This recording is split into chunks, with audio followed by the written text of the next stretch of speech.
ಹಾಡು ಹಕ್ಕಿ ಜಾನಪದ ಕೋಗಿಲೆ ನಮ್ಮೆಲ್ಲರ ಹೆಮ್ಮೆಯ ಸುಕ್ರಿ ಬೊಮ್ಮಗೌಡ ನಮ್ಮನ್ನು ಅಗಲಿರುವುದು ತೀವ್ರ ಆಘಾತ ಉಂಟು ಮಾಡಿದೆ.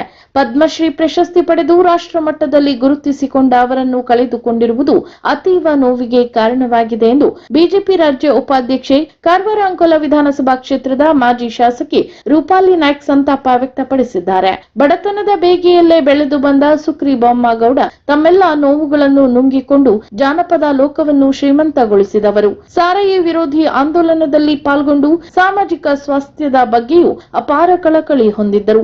ಅವರಿಲ್ಲದೆ ಇದೀಗ ಜಾನಪದ ಲೋಕ ಬಡವಾಗಿದೆ. ನಮ್ಮೆಲ್ಲರಿಗೆ ಅವರು ಮಾರ್ಗದರ್ಶಕರಾಗಿದ್ದರು. ಅವರಿಗೆ ನನ್ನ ಅಂತಿಮ ಪ್ರಣಾಮಗಳು. ಅವರ ಆತ್ಮಕ್ಕೆ ಶಾಂತಿ ದೊರೆಯಲಿ. ಅವರ ಕುಟುಂಬ ಹಾಗೂ ಅಭಿಮಾನಿಗಳಿಗೆ ದುಃಖ ಸಹಿಸುವ ಶಕ್ತಿಯನ್ನು ನೀಡಲಿ ಎಂದು ದೇವರನ್ನು ಪ್ರಾರ್ಥಿಸುವುದಾಗಿ ರೂಪಾಲಿ ನಾಯ್ಕ್ ಅವರು ತಿಳಿಸಿದ್ದಾರೆ.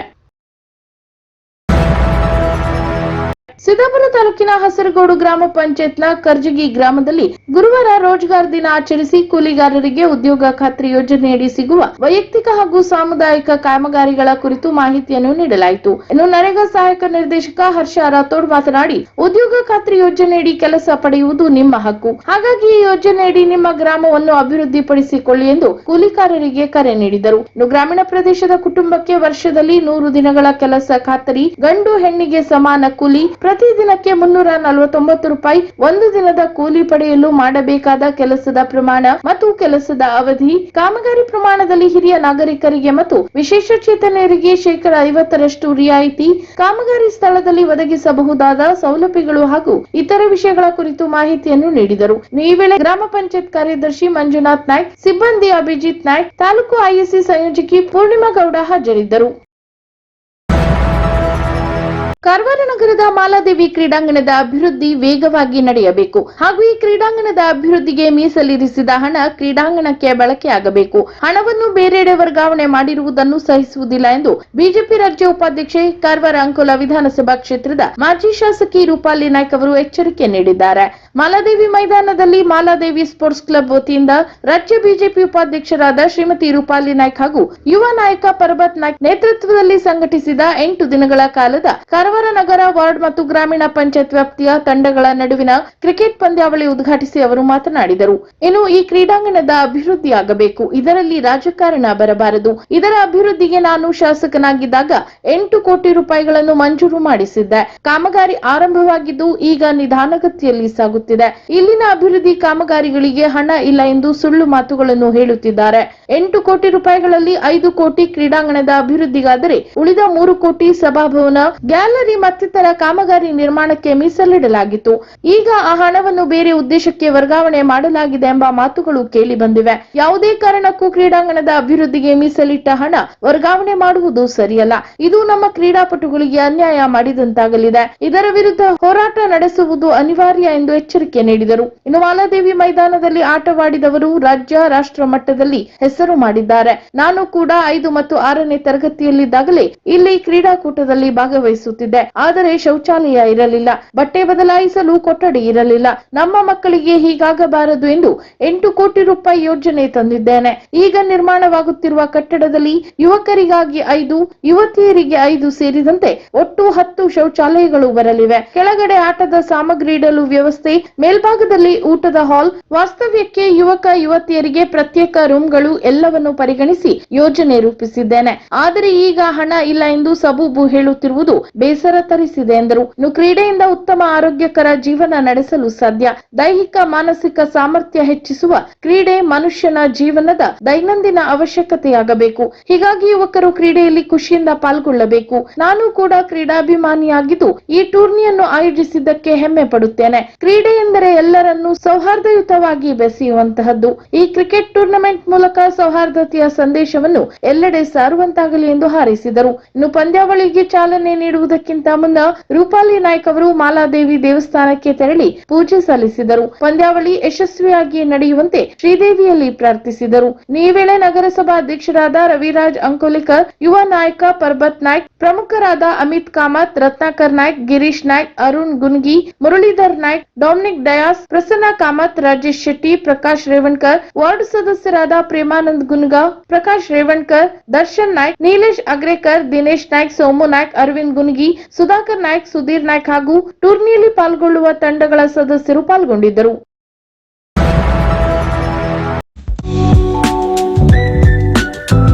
ಮೌಲ್ಯವರ್ಧಿತ ಬೇವಿನ ಹಿಂಡಿಯುಕ್ತ ಪೋಷಕಾಂಶ ಭರಿತ ಟಿಎಂಎಸ್ ಭೂಸುರಕ್ಷಾ ಸಾವಯವ ಗೊಬ್ಬರ. ಭೂಸುರಕ್ಷಾ ಸಾವಯವ ಗೊಬ್ಬರವು ಮಣ್ಣಿನ ನೈಸರ್ಗಿಕ ರಚನೆಯನ್ನು ಕಾಪಾಡಿ ಮಣ್ಣಿನ ಜೈವಿಕ ಆರೋಗ್ಯವನ್ನು ವೃದ್ಧಿಸಿ ಗಿಡಗಳ ಬೇರಿನ ಬೆಳವಣಿಗೆಯನ್ನು ಹೆಚ್ಚಿಸುತ್ತದೆ. ಅಲ್ಲದೆ ಮಣ್ಣಿನ ನೀರು ಹಿಡಿದಿಟ್ಟುಕೊಳ್ಳುವ ಸಾಮರ್ಥ್ಯವನ್ನು ವೃದ್ಧಿಸಿ ಅಡಿಕೆಗೆ ಬೇಕಾಗುವ ಪ್ರಮುಖ ಸೂಕ್ಷ್ಮ ಪೋಷಕಾಂಶಗಳಾದ ಜಿಂಕ್ ಮತ್ತು ಬೋರಾನ್ಗಳನ್ನು ಹೆಚ್ಚಿನ ಪ್ರಮಾಣದಲ್ಲಿ ಹೊಂದಿದ್ದು ಸಾರಜನಕ, ರಂಜಕ ಹಾಗೂ ಪೊಟ್ಯಾಷ್ ಪ್ರಮಾಣ ಸಹ ಅಧಿಕವಾಗಿದೆ. ಬೇವಿನ ಹಿಂಡಿ ಹಾಗೂ ಸೂಕ್ಷ್ಮಾಣು ಜೀವಿಗಳಿಂದ ಸಮೃದ್ಧಗೊಂಡಿರುವ ಟಿಎಂಎಸ್ ಭೂಸುರಕ್ಷಾ ಸಾವಯವ ಗೊಬ್ಬರ ಬಳಸಿ ಅಧಿಕ ಇಳುವರಿ ಪಡೆಯಿರಿ. ಸಂಪರ್ಕಿಸಿರಿ ಟಿಎಂಎಸ್ ಶಿರಸಿ ಕೃಷಿ ವಿಭಾಗ. Mobile number 9482844422. ಅಂಕೋಲಾದ ಶಿರೂರು ಗುಡ್ಡ ಕುಸಿತ ಉಂಟಾದ ಸ್ಥಳದಲ್ಲಿ ರಕ್ಷಣಾ ಗೋಡೆ ನಿರ್ಮಾಣ ಸಂಬಂಧ ಪರಿಶೀಲನೆಗೆ ಜಪಾನ್ ಇಂಟರ್ನ್ಯಾಷನಲ್ ಕೋಆಪರೇಷನ್ ಏಜೆನ್ಸಿ ಸಂಸ್ಥೆ ಹಾಗೂ national institute of rock mechanics ಸಂಸ್ಥೆಯ ಒಟ್ಟು 7 ತಜ್ಞರ ತಂಡ ಜಿಲ್ಲೆಗೆ ಆಗಮಿಸಿ ಪರಿಶೀಲನೆ ನಡೆಸಿದೆ. 2024ರ ಜೂನ್ 16ರಂದು ನಡೆದ ಶಿರೂರು ಗುಡ್ಡ ಕುಸಿತದ ದುರಂತದ ನಂತರ ಭಾರತೀಯ ಭೂವಿಜ್ಞಾನ ಸಮೀಕ್ಷೆ ಇಲಾಖೆ ಅಧಿಕಾರಿಗಳಿಂದ ಪರಿಶೀಲನೆ ನಡೆಸಿ ವರದಿ ನೀಡಿತ್ತು. ಆದರೆ ಶಿರೂರು ಪ್ರದೇಶದಲ್ಲಿ ಗುಡ್ಡ ಕುಸಿತ ಉಂಟಾಗದಂತೆ ಮುಂದೆ ಯಾವ ಕ್ರಮ ಕೈಗೊಳ್ಳಬೇಕು ಎಂಬುದರ ಬಗ್ಗೆ ಸ್ಪಷ್ಟ ನಿರ್ಧಾರಕ್ಕೆ ಬಂದಿರಲಿಲ್ಲ. ಬಳಿಕ ರಾಷ್ಟ್ರೀಯ ಹೆದ್ದಾರಿ 66ರಲ್ಲಿ ಹಾದು ಹೋಗಿರುವ ಜಿಲ್ಲೆಯ ಎಲ್ಲಾ ತಾಲೂಕುಗಳಿಗೆ ತೆರಳಿ ಭೂತಜ್ಞರ ತಂಡ ಮಣ್ಣಿನ ಮಾದರಿಗಳನ್ನು ಸಂಗ್ರಹಿಸಿದ್ದರು. ಆದರೂ ಯಾವ ರೀತಿಯ ಸುರಕ್ಷತಾ ಕ್ರಮ ಕೈಗೊಳ್ಳಬೇಕು ಎನ್ನುವ ಬಗ್ಗೆ ಸ್ಪಷ್ಟ ನಿರ್ಧಾರಕ್ಕೆ ಬರಲಾಗಿರಲಿಲ್ಲ. ಆದರೆ ಇದೀಗ ಜಪಾನ್ ಇಂಟರ್ನ್ಯಾಷನಲ್ ಕೋಆಪರೇಷನ್ ಏಜೆನ್ಸಿಯ ಟೀಮ್ ಲೀಡರ್ ಕೌಮುರ್ ಯಶಿನೋರಿ ನೇತೃತ್ವದ 4 ತಜ್ಞರು ಹಾಗೂ ಭಾರತ ಸರ್ಕಾರದ ಗಣಿ ಸಚಿವಾಲಯದ ಅಡಿಯಲ್ಲಿ ಸ್ವಾಯತ್ತ ಸಂಶೋಧನಾ ಸಂಸ್ಥೆಯಾದ national institute of rock mechanics ನ 3 ಸೇರಿದಂತೆ ಒಟ್ಟು 7 ಜನರ ತಂಡ ಎನ್ಎಚ್ಎಐ ಹಾಗೂ ಐಆರ್ಬಿ ಅಧಿಕಾರಿಗಳ ಜೊತೆಗೂಡಿ ಜಿಲ್ಲೆಯ ಶಿರೂರು ಪ್ರದೇಶಕ್ಕೆ ತೆರಳಿ ಪರಿಶೀಲನೆ ನಡೆಸಿದೆ. ಇನ್ನು ಶಿರೂರು ಗುಡ್ಡ ಕುಸಿತದ ಪ್ರದೇಶದಲ್ಲಿ ಮಣ್ಣಿನ ಗುಣಮಟ್ಟ ಹೇಗಿದೆ ಮತ್ತೆ ಗುಡ್ಡ ಕುಸಿತ ಮರುಕಳಿಸದಂತೆ ತಡೆಯುವ ಬಗ್ಗೆ ಯಾವೆಲ್ಲ ರಕ್ಷಣಾ ಕ್ರಮ ಕೈಗೊಳ್ಳಬಹುದು ಎಂದು ಪರಿಶೀಲನೆ ನಡೆಸಿದೆ ಎನ್ನಲಾಗಿದೆ. ಅಲ್ಲದೆ ಎನ್ಎಚ್ಎಐ ಅಧಿಕಾರಿಗಳು ಐಆರ್ಬಿ ಇನ್ಫ್ರಾಸ್ಟ್ರಕ್ಚರ್ ಪ್ರತಿನಿಧಿಗಳೊಂದಿಗೆ ಶಿರೂರು ಪ್ರದೇಶದಲ್ಲಿ ಪರಿಣಾಮಕಾರಿಯಾಗಿ ಪರಿಹಾರಗಳನ್ನು ಕಂಡುಕೊಳ್ಳುವ ನಿಟ್ಟಿನಲ್ಲಿ ಜೈಕಾ ಹಾಗೂ ಎನ್ಐಆರ್ಎಂ ಪರಿಣಿತ ಜಪಾನಿನ ಜೈಕಾ ಸಂಸ್ಥೆಯವರು ಶಿರೂರಿನಲ್ಲಿ ರಕ್ಷಣಾ ಗೋಡೆ ನಿರ್ಮಾಣಕ್ಕೆ ಸಂಬಂಧಿಸಿದಂತೆ ತಾಂತ್ರಿಕ ವರದಿ ಸಿದ್ಧಪಡಿಸಲು ಬಂದಿದ್ದಾರೆ. ನಾವು ಆದಷ್ಟು ಬೇಗ ನೀಡುವಂತೆ ಕೇಳಿದ್ದೇವೆ. ವಿಳಂಬವಾದಲ್ಲಿ ಪರಿಗಣನೆಗೆ ತೆಗೆದುಕೊಳ್ಳುವುದು ಕಷ್ಟ ಎಂದು ಜಿಲ್ಲಾಧಿಕಾರಿ ಕೆ ಲಕ್ಷ್ಮೀಪ್ರಿಯಾ ತಿಳಿಸಿದ್ದಾರೆ. ನಿತ್ಯ ಕರ್ತವ್ಯಕ್ಕೆ ಸಜ್ಜಾಗಿರುವ ಪೊಲೀಸರಿಗೆ ಜಿಲ್ಲಾ ಪೊಲೀಸ್ ವರಿಷ್ಠಾಧಿಕಾರಿ ಎಂ ನಾರಾಯಣ್ ಅವರು ಈಗ ಫಿಟ್ನೆಸ್ ಟಾಸ್ಕ್ ನೀಡಿದ್ದಾರೆ. ಆರೋಗ್ಯ ದೃಷ್ಟಿಯಿಂದ ಉತ್ತಮವಾಗಿರಲಿರುವ ಕಾರಣ ಪೊಲೀಸರಿಗೆ ಹೊಟ್ಟೆ ಕರಗಿಸಿಕೊಳ್ಳಲು ತಿಳಿಸಿದ್ದಾರೆ. ಸಾಮಾನ್ಯವಾಗಿ ಪೊಲೀಸರು ಎಂದರೆ ಡೊಳ್ಳು ಹೊಟ್ಟೆಯವರಾಗಿರುತ್ತಾರೆ. ಇವರು ಕಳ್ಳರನ್ನು ಹಿಡಿಯಲು ಸಾಧ್ಯನಾ ಎನ್ನುವ ಪ್ರಶ್ನೆ ಸದಾ ಜನಸಾಮಾನ್ಯರಲ್ಲಿ ಚರ್ಚೆಯಾಗುತ್ತಿರುತ್ತದೆ. ಎಸ್ಪಿ ಎಂ ನಾರಾಯಣ್ ಅವರು ಪೊಲೀಸ್ ಸಿಬ್ಬಂದಿ ಹಾಗೂ ಅಧಿಕಾರಿಗಳ ಪರೇಡ್ ಕರೆದು ಫಿಟ್ನೆಸ್ ಟಾಸ್ಕ್ ನೀಡಿದ್ದಾರೆ. ಬಾಡಿ ಮಾಸ್ ಇಂಡೆಕ್ಸ್ ಸಾಮಾನ್ಯ ಮಿತಿಗಿಂತ ಹೆಚ್ಚಾಗಿದ್ದರಿಂದ ಅಂತವರು ಫಿಟ್ನೆಸ್ ಟಾಸ್ಕ್ ನಲ್ಲಿ ಗೆದ್ದರೆ ವಿಶೇಷ ಬಹುಮಾನದ ಜೊತೆಗೆ ಇನ್ವೆಸ್ಟ್ಮೆಂಟ್ ಸಹ ನೀಡುವುದಾಗಿ ಹೇಳಿದ್ದಾರೆ. ಇನ್ನು ರಾಜ್ಯದ ಎಲ್ಲಾ ಪೊಲೀಸ್ ಸಿಬ್ಬಂದಿಗಳ ಫಿಟ್ನೆಸ್ಗೆ ಡಿಜಿಪಿ ಅವರು ಇತ್ತೀಚೆಗೆ ಬಾಡಿ ಮಾಸ್ ಇಂಡೆಕ್ಸ್ ಮಾಡಿಸಿದ್ದರು. ಬಿಎಂಐ 29ಕ್ಕಿಂತ ಜಾಸ್ತಿ ಇದ್ದವರ ಪಟ್ಟಿ ಮಾಡಲಾಗಿದೆ.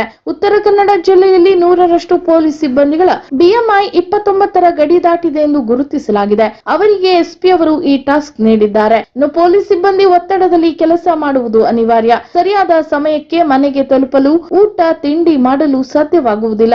ಇದರಿಂದ ಹಲವು ರೋಗ ಸಹಜವಾಗಿಯೇ ಬರುತ್ತವೆ. ದೇಹ ಹಾಗೂ ಮನಸ್ಸಿನ ಆರೋಗ್ಯ ಕಾಪಾಡಲು ಪೊಲೀಸ್ ಸಿಬ್ಬಂದಿ ಹಾಗೂ ಅಧಿಕಾರಿಗಳು ಬೆಳಿಗ್ಗೆ ನಿಯಮಿತ ವ್ಯಾಯಾಮ ಡಯಟ್ ಮಾಡಬೇಕು ಎಂದು ಎಸ್ಪಿ ಆದೇಶಿಸಿದ್ದಾರೆ. ಪ್ರತಿ ಉಪವಿಭಾಗದಲ್ಲಿ ಪೊಲೀಸ್ ಅಧಿಕಾರಿ ಹಾಗೂ ಸಿಬ್ಬಂದಿ ಸೇರಿ ವಾಕ್ ರನ್ ಕಾರ್ಯಕ್ರಮ ಆಯೋಜಿಸಲು ಸೂಚಿಸಿದ್ದಾರೆ. ಇನ್ನು ಡಿಜಿಪಿ ಈಗಾಗಲೇ ನೀಡಿದ ಸೂಚನೆಯಂತೆ ಜಿಲ್ಲೆಯ ಎಲ್ಲಾ ಪೊಲೀಸ್ ಅಧಿಕಾರಿ ಸಿಬ್ಬಂದಿಯ ಬಿಎಂಐ ಮಾಡಲಾಗಿದೆ. ಸಮಸ್ಯೆ ಇದ್ದವರಿಗೆ ತೂಕ ಇಳಿಸುವ ಟಾಸ್ಕ್ ನೀಡಲಾಗಿದೆ. ಪೊಲೀಸ್ ಸಿಬ್ಬಂದಿ ಅಧಿಕಾರಿಗಳಿಗೆ ಫಿಟ್ ಆಗಲು ತಿಳಿಸಲಾಗಿದೆ ಎಂದು ಎಸ್ಪಿ ಎಂ ನಾರಾಯಣ್ ತಿಳಿಸಿದ್ದಾರೆ. ಸಾಮಾನ್ಯವಾಗಿ ವ್ಯಕ್ತಿಯ ಎತ್ತರಕ್ಕೆ ಸಾಮರ್ಥ್ಯಕ್ಕೆ ಅನುಗುಣವಾಗಿ ಆತ ಎಷ್ಟು ಭಾರ ಹೊಂದಿರಬೇಕು ಎಂದು ವಿಶ್ವ ಆರೋಗ್ಯ ಸಂಸ್ಥೆ ತಿಳಿಸಿದೆ. ಇದರಿಂದ ವ್ಯಕ್ತಿಯ BMI ನಿರ್ಧರಿಸಲಾಗುತ್ತದೆ.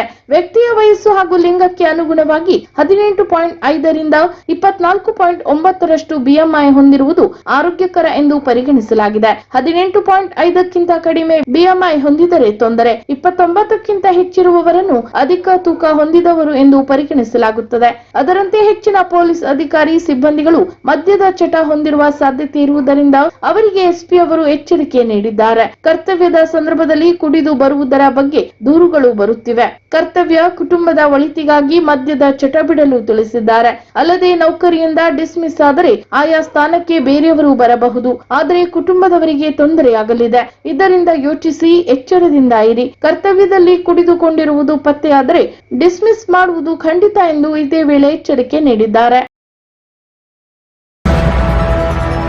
ಹೆಸ್ಕಾಂ ಕುಮಟಾ ಉಪವಿಭಾಗದ ವ್ಯಾಪ್ತಿಯಲ್ಲಿ ಫೆಬ್ರವರಿ 15ರಂದು ಬೆಳಿಗ್ಗೆ 10:30 ರಿಂದ ಮಧ್ಯಾಹ್ನ 1:30ರವರೆಗೆ ಗ್ರಾಹಕ ಸಂವಾದ ಸಭೆಯನ್ನು ಕುಮಟಾದ ಹೆಸ್ಕಾಂ ಉಪವಿಭಾಗದ ಆವರಣದಲ್ಲಿ ಹಮ್ಮಿಕೊಳ್ಳಲಾಗಿದೆ. ಹೆಚ್ಚಿನ ಸಂಖ್ಯೆಯಲ್ಲಿ ಗ್ರಾಹಕರು ಹಾಜರಿದ್ದು ತಮ್ಮ ಸಮಸ್ಯೆಗಳನ್ನು ಬಗೆಹರಿಸಿಕೊಳ್ಳಬಹುದು. ಹೆಚ್ಚಿನ ಮಾಹಿತಿಗಾಗಿ ಕಚೇರಿ ವೇಳೆಯಲ್ಲಿ ದೂರವಾಣಿ ಸಂಪರ್ಕಿಸಿ ಮಾಹಿತಿ ಪಡೆಯಬಹುದಾಗಿದೆ ಎಂದು ಹೆಸ್ಕಾಂ ಕುಮಟಾ ಉಪವಿಭಾಗದ ಸಹಾಯಕ ಕಾರ್ಯನಿರ್ವಾಹಕ ಇಂಜಿನಿಯರ್ ಅವರು ತಿಳಿಸಿದ್ದಾರೆ.